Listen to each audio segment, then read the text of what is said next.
We're joined now by North Central Sports Information Director Clark Teuscher. Clark, how's it going? It's kind of a busy week. We got a lot of extra traffic on campus with homecoming and everything coming up this weekend. But it's an exciting time. It's a good kind of busyness to have. Men's and women's soccer taking on a couple non-conference opponents, and the men's really come out with a big win over a ranked team in Concordia, Wisconsin. Yeah, they were coming off a tough loss on Saturday against Wheaton. It was a game they felt they could have won, if not for a couple of missed opportunities on offense. Actually rested some starters against Concordia since it wasn't a conference game, and came out with a victory. So a lot of backups stepping up Monday night for the Cardinals. Yeah, and the women's squad gets a hat trick from Hope Stayer and a convincing victory.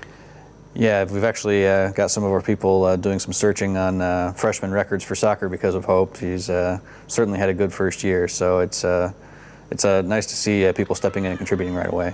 And a big meet for both cross-country teams in Oshkosh. Amanda Lesh takes the top time for a D3 competitor and takes home her 5th Conference Run of the Week award. Yeah, that was the last regular season meet before the conference, so they really wanted to have a strong performance on both sides. And it certainly looks like they came out that way. The men's team, there were 7 other ranked opponents. Most of them were in the top 10, and they wound up with a pretty sizable victory in the team competition. And on the women's side, finishing 10th out of 36 teams, many of whom were nationally ranked as well.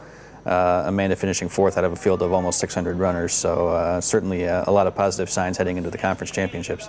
And on the men's side of things, Mike Spain continues to blow away his male competition, his 4th race, his 4th W. Mike's reputation has begun to precede him a little bit at these meets. Our coaches were actually telling us that the coaches of the other teams were telling their guys not to try to run with him because it was just going to be a wasted effort and probably cost them some places later in the race. So certainly his performance has not gone unnoticed by his competitors.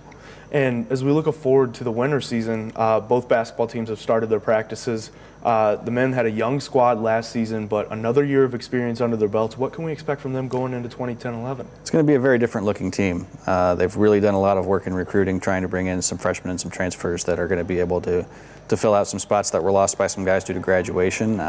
Derek Raridan obviously is the cornerstone, and he was the leading scorer last year and the National Rookie of the Year. Mm-hmm. So he's the one they're building around, and we'll have to see how well that group can gel together. It may be a work in progress until the conference season in January.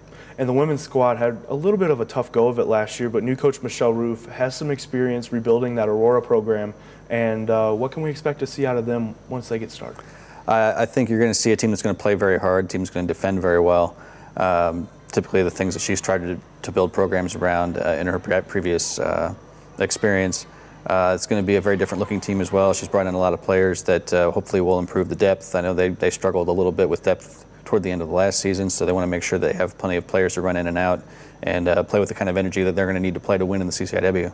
And the wrestling squad has become somewhat a regional power here lately, and looking ahead into this season, what's some of the things we can see from the Cardinal wrestlers? Well, they're looking for some younger guys to step up, some guys that maybe were wrestling behind a guy or two last year to fill up some spots in the upper weights. Certainly very strong in the lower weight classes this year once again.